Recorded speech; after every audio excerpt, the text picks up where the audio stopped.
Your fashion solution since 2010 brings you classic and fashionable styles. You don't just look good, you look envious. Hello, I am Coach K. This is the P Word Podcast.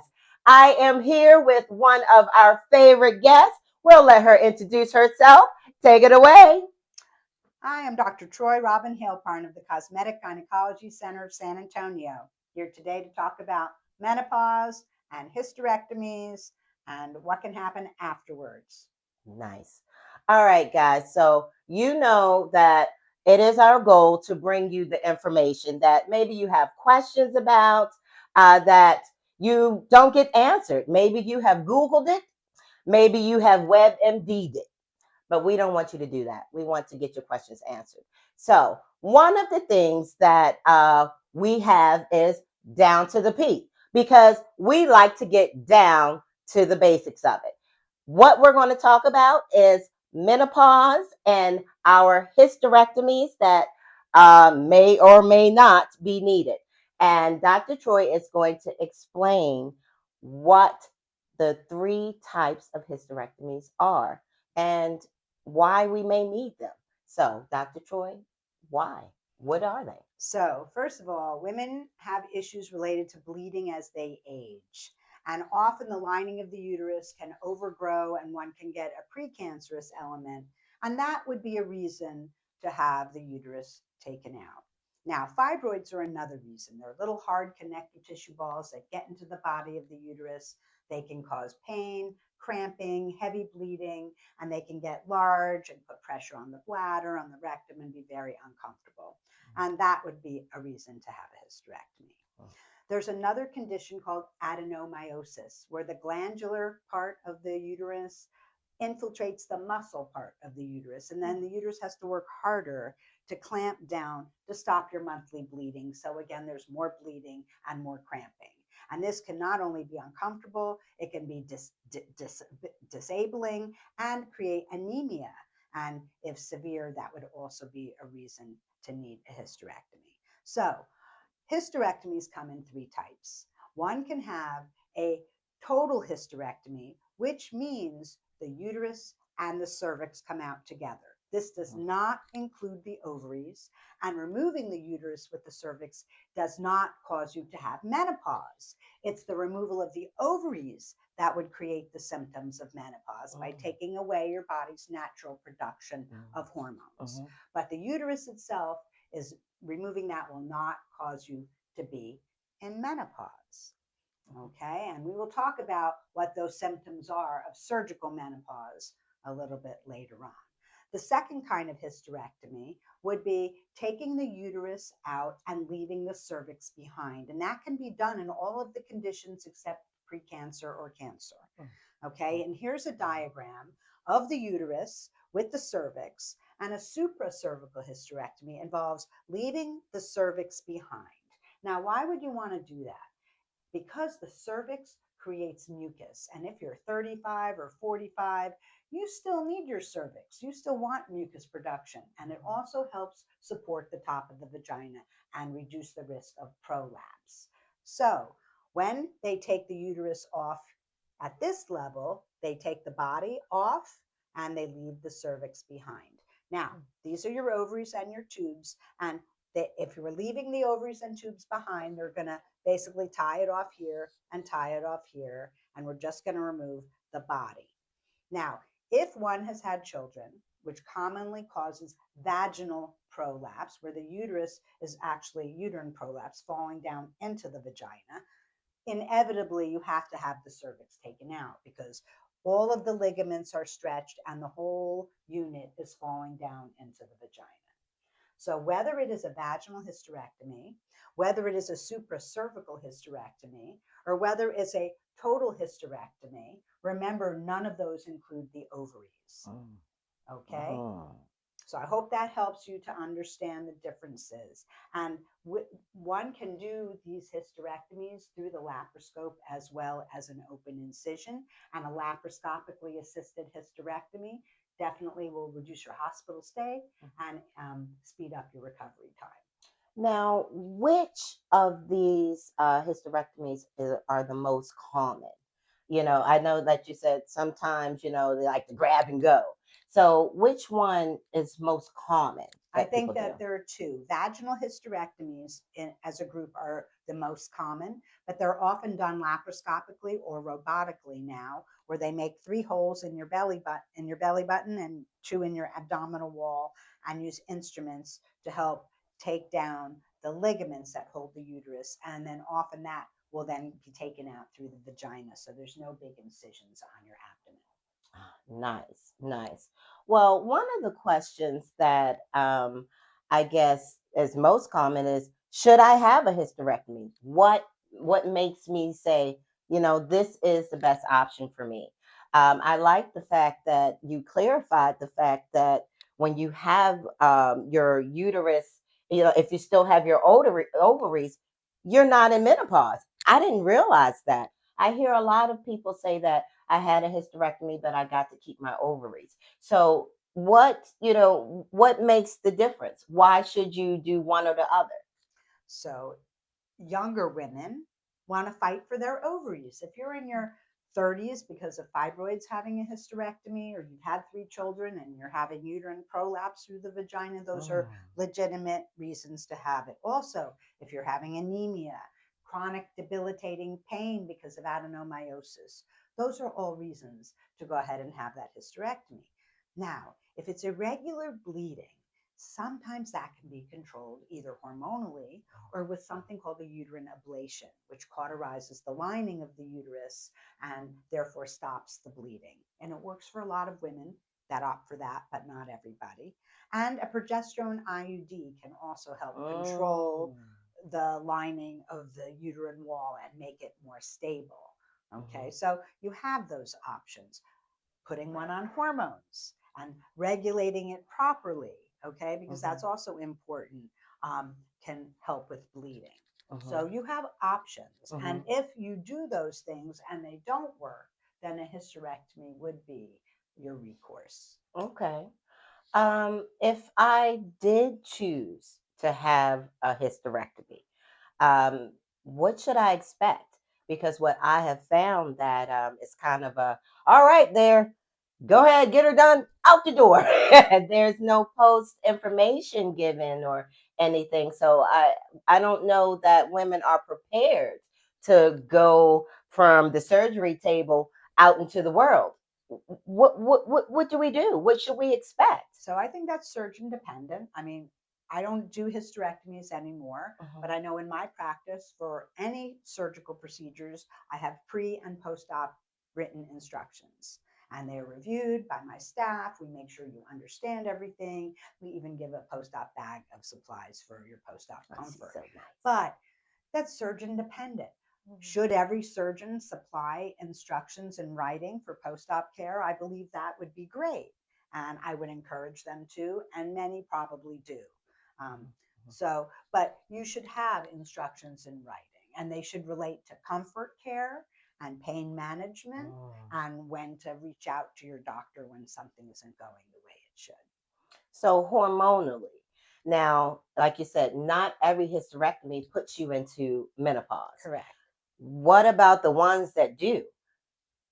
What do you do? Because I found that a lot of women are losing their minds. They're not quite sure. They're taking this, they're taking that. I mean, it's a hodgepodge of things going on. Not to say that any of them are working. So, what do you recommend for the women who are in menopause at surgically put into menopause? Okay, so surgical menopause is an absolute abrupt, like a light switch of taking your ovaries, of making hormones and flipping that switch off. And you're right, you will have an immediate body reaction to having a depletion in your hormones. Mm, So many doctors, if they're taking out the ovaries, will mhm. put women on estrogen, Okay. either an estrogen patch Hmm. or estrogen by mouth to supplement what they've just removed from them. Hmm. Okay, so Hmm. that would be the best thing. Hmm. Not all doctors do, but when you remove the ovaries, especially in your 30s and 40s, you should have supplementation of your hormones. Mm, mm. Absolutely. So if someone decided not to supplement their hormones, uh, that pretty much leaves them just up to chance, huh? Well, what happens is then, like, and I use the analogy estrogen is like water to a plant. What happens when you stop watering the plant? It Hmm. dries up, it shrivels up. Hmm. And so that's what happens to us as our estrogen declines in our body. Our breasts lose their volume, our, our vaginas dry up, our sex drive goes down. So estrogen drives those things and helps keep us healthy as well. Mentally, it's been shown that estrogen can reduce the risk of dementia. Hmm. Taking estrogen can reduce the risk of Alzheimer's disease and of serious cardiovascular events. And so there's a lot of benefits to taking estrogen and keeping your bones strong. So I know it's fear. Like you said, a lot of people are fearful of, I guess, hormone replacement because of, like you said, cancer and so forth. But that has been decreased through the years, right? We're more educated. We know that, again, our body produce estrogen.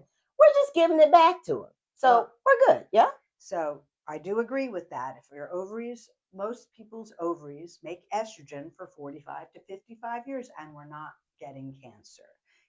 Estrogen does not cause cancer. However, there are women with higher risks for getting cancer, and those are the ones with the genetic mutations. There's two BRCA mutations and at least three others. And if there's breast cancer in your family, Mhm. then you should have genetic testing that. And if you have those genes, that does put you at higher risk. Does that mean you cannot take estrogen? No, but it's used then with caution. Use the ones that are the least absorbed into your body, which means topical or intravaginal, to Mm. go right where it's needed and for Mhm. a limited period of time. Mhm. There are also things that can be done to help with the symptoms of estrogen withdrawal for people that can't take estrogen. So, someone Mm. who's had breast cancer Mhm. and has Mhm. menopausal symptoms in terms of like vaginal dryness, reduced orgasmic response, we can talk testosterone, except testosterone is converted to estrogen in very small amounts in the ovaries. But if you don't have ovaries, then you're Then just you're going to okay. metabolize it in the liver, which is where all of the hormones get metabolized. That But is awesome. you have to be monitored. Yeah. Anybody with a risk factor has to be monitored. But in general, though, you're right. Replacing estrogen, just if your thyroid stopped working, you replace the thyroid hormone. If your ovaries stop working, you replace the estrogen, and it will help maintain your sanity. It will help your sex life, and it will help you cope in general with the changes that otherwise will occur. Whoa. And saying that, we were talking before this, and I don't know about y'all. However, perimenopause has definitely dictated my activities. I cannot be in a space, definitely not too hot. If it's too hot, count me out. Second, the brightness. I've found I never was a person to get headaches. Now I do. And usually it is noise related, brightness related. So I do feel that if I could calm some of those symptoms down. And it sounds like, because we were talking before, it sounds like that I probably should look into adjusting my estrogen level, because I am still on estrogen. But what adjustments do you suggest that someone who is on estrogen? I'm still on some sort of hormone, but what can I do to help me cope with the craziness so that I'm not feeling like I just need to stay in the house and mind my business? So, anytime somebody starts hormone replacement therapy or goes on birth control pills as hormone replacement therapy until they're ready to go on full blown, That's what it should be followed up after 3 months. You want to assess your symptoms and how they have resolved. And the perimenopausal time can overlap with reduction in your thyroid, so hypothyroid, and depression. And so when somebody starts having these symptoms, you want to make sure you check the thyroid, make sure that's good. Vitamin D, because low D can affect your energy mm, level, and fatigue is mhm. one of the symptoms as well. If you're having heavy periods, you want to make sure you're not anemic. So there's a whole list. Now I have a perimenopausal checklist. She has a checklist. And I give this list to all my patients that come in the door that are 40 and up. And if they're 39 and they're having symptoms and they sound like they might need to be evaluated, I give them this checklist. And we ask about the symptoms going from mild to moderate to severe. And after 3 months of whatever hormone they're taking, we relook at this list and see, have these things improved Mm, and how much? mhm, Okay. And mhm. so hot flashes, irritability, joint pains. People don't realize joint pains can be related to low estrogen. Insomnia, that can be related to estrogen and progesterone.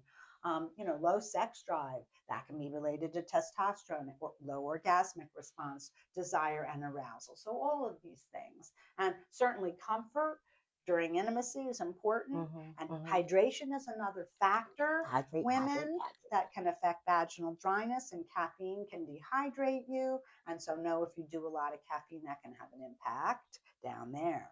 hydrate. Also, we take a lot of allergy medications, and decongestants can dry up our mucous membranes in both ends. So, women don't realize this, but if you're taking allergy medications on a regular basis, that can also impact vaginal dryness. Wow. Well, I feel like I thought it was just estrogen, but now I'm seeing that it is definitely a teamwork effort, right? Progesterone, testosterone, estrogen, all of the things. Um, I do believe one of our audience members had a question. I'm 49 years old and I have 4 children. I have been having issues with my cycles being prolonged by 30 days. I've had abnormal pap smears that have resolved. My question today is hormone replacement therapy safe and appropriate for my personal health history? Thank you for your great question. So, first of all, I would give you my checklist. So, I don't know what symptoms you're experiencing aside from the abnormal bleeding. Um, Also, I would do an ultrasound of your uterus and assess the thickness of your lining after you've had an episode of bleeding, which is when it would be the thinnest.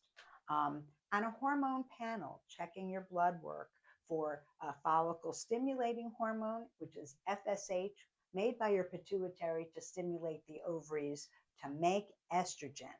And if you're not making enough estrogen, um, this level goes up. And so a high FSH is an indicator of going into perimenopause or menopause. I would want to know what your progesterone level is, your estradiol level, and you have free and total testosterone floating around. So I would want to get those hormones as a baseline. I think vitamin D would be important. A TSH to assess your thyroid function would be important.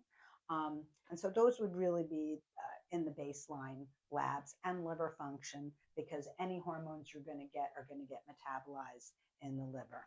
Now, can I say you're a good candidate for this? I think if we've done all of those things, we see where you're at. Certainly, supplementing with hormones is a good thing to stabilize the lining. Absolutely. You can do this several ways. Progesterone alone is okay. Women sometimes find taking progesterone alone can create weight gain, and it doesn't address the symptoms that are also estrogen related, like vaginal dryness, which progesterone won't treat.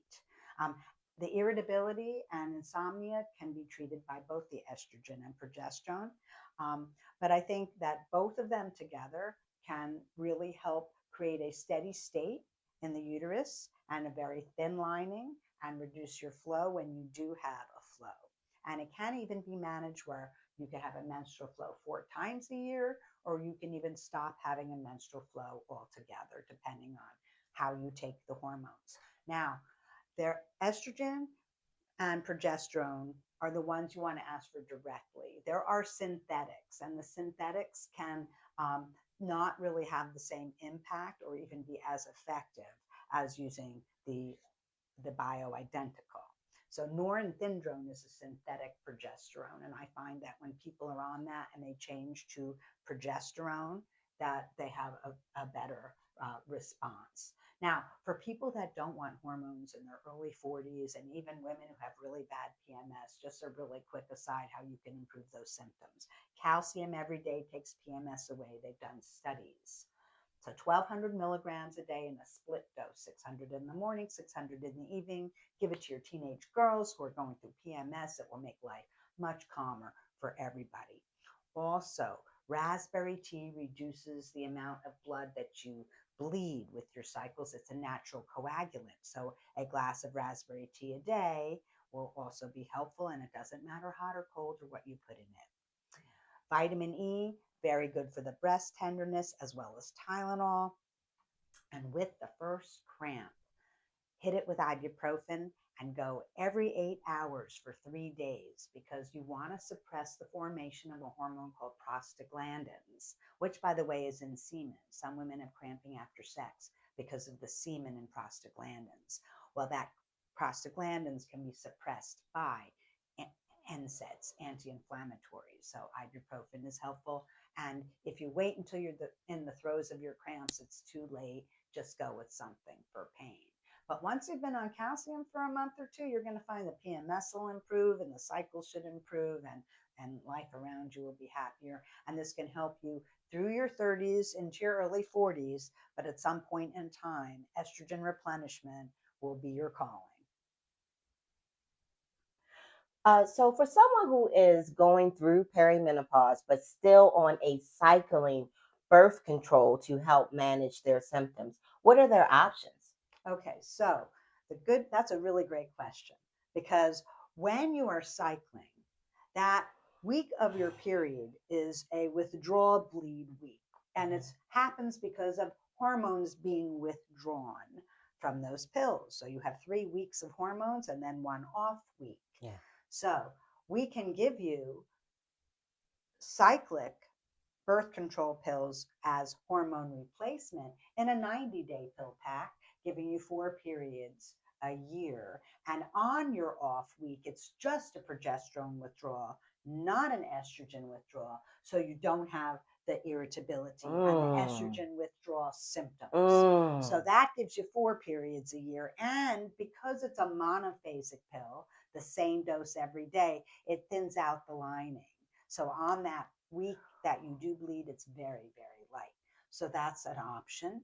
And then we have the option of no periods whatsoever. So you can take an estrogen and progesterone every single day, not have a period, supplement what you need, and most times not overstimulate the lining. If you have a uterus, routinely it should have an ultrasound once a year to look at the thinness of the lining to confirm it's 6 or less, which is a healthy number, and you can go on your merry way and continue with your hormones. To me, hormones are for life. As I said, it's like water to a plant, but that is a very individual choice depending on your health, your risk factors, and how your body responds to your hormones. Hormones for life. I'm sorry, that was mine. All right, so anyway, but you mentioned something and it made me think of another question. So if I am on a say that word again, Basic. monophasic birth control, and I am not having any cycle at all, yay. But anyway, if I'm not having any cycle at all, how will I know that I enter menopause? Because menopause means the stop of your cycle, right? So how would I know if I'm on, this birth control that says bye bye period? How will I know that menopause has entered the building? So, first of all, the definition of menopause is 1 year without a menstrual cycle. If we're doing it medically, you're going to override your own body's menopause, and you won't know. You won't know. You'll just go on your merry way, and menopause will have happened, and your symptoms will be minimal, and you'll just sail right through, and that will be a lovely thing. Can we get a hand clap for that? Y'all, oh my goodness, for real? Yes. Okay, so I don't know about y'all. I'm not sure if this helped you at all. However, it helped me. I guess, and this is where finding a provider that listens, right, that pays attention to your symptoms and what's going on. I really feel like this is where that plays a part, because that has been my conversation. It's like, oh yeah, when's the last time you had a cycle? And literally it's like, oh, well, I think I'm supposed to be on right now. That type. But I do go through the PMS symptoms, which is why, one, of course, I'm on a cycling birth control, so I know I'm supposed to be on. Um, I do get the symptoms, prior to it, which calcium. Did y'all hear her? Calcium. Take it. But I understand that, okay, so this is this area that I'm supposed to be in, but it doesn't come. Sometimes it comes with a vengeance. So if I could take this, say it again for me, The monophasic. monophasic. So if I am able to take this monophasic birth control and override, did y'all hear that? Override the symptoms, I think that life would be pretty grand. It sounds like it. It sounds like a good time. Count me in. I am down to clown. I am very happy that you shared that information, and so happy that I even asked that question because it was not on the list. One thing I will say though, trying hormones is like trying on a dress. So not always the first thing that you're given is going to work the way you want it. So sometimes there needs to be adjustments. So be patient. I always give women 3 months on whatever I try them on so their body adjusts and follow back up. Really important to make sure there's follow up. And you're right, asking the right questions to get the information to help identify what the issues are is really what is the most important in any doctor's visit. I like that. I like that. And just being honest, I think that follow up was for me and the people in the back, because I know that sometimes we're like, hey, life gets us, and all right, I'll get to it. Oh, I'll make that appointment. Oh, but as you said, how do you know it's working if you don't follow up, right? All right, guys. Well, that was very informative. And we are going to talk about our tips for the toolbox. So, coming back, that's what we're talking about. All right, y'all. So, y'all know that I love a good tip for the toolbox.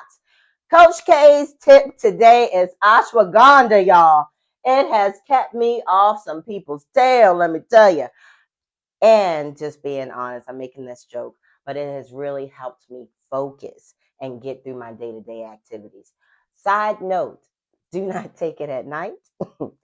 I like to take all of my supplements and medications at night. But I was getting some wicked dreams, man. Those dreams were pretty crazy. So I do recommend ashwagandha. Take it during the day. I do think that it helps improve focus and your memory, helps you be with it. One of my clients came in and she said, "Can you tell I'm following? I'm with it today. I've been taking my ashwagandha." So that is Coach K's tip for the toolbox. Dr. Troy, what do you have? Well, as I said earlier, calcium is wonderful to help with your PMS symptoms, not only as a teenager, but as we are in our 30s and 40s and going through the beginnings of perimenopause. So, split dose of 1200, 600 in the morning, 600 in the evening to help with better absorption. And please know when you're on your hormones, how you know they're working? If you're feeling better. That's how you know. Wow. My tip for the day. Wow. Wow. I think she kind of like rolled it all in. Feel better, guys. Like, that's the tip. Whatever, whatever works for you that makes you feel better, right? However, we're advising ashwagandha and calcium. So that is what our tips for your toolbox are today. All right, guys. We want to thank our guest for once again coming through and sharing her wealth of knowledge. How can I get in contact with you? Well, I'm at the Cosmetic Gynecology Center of San Antonio up in the Stone Oak area. Our number is 210-615-6646. And you can write us at info@cosmeticgyn.net. And we have a wonderful, informative website, cosmeticgyn.net. Hope to hear from you. All right, guys. Well, we're doing our part out here because it's hard out here in these hormonal streets. If you have not, that box, you see it, like, subscribe, and share. If you have any questions, some of the questions today were from audience members. Put them in that box. If you have a topic that you would like covered, put it in that box. You can also email us at the P Word Podcast at gmail.com. However, put it in that box. We will make sure that we get back to you. Why? I already told you. It's hard out here in these hormonal streets. We don't have time for guesswork, guys. We don't have time for guesswork. So thank you for tuning in. Once again, like, subscribe, and share. Thank you for paying all of your good attention to the P Word Podcast. And we'll see you next time. Have a good day.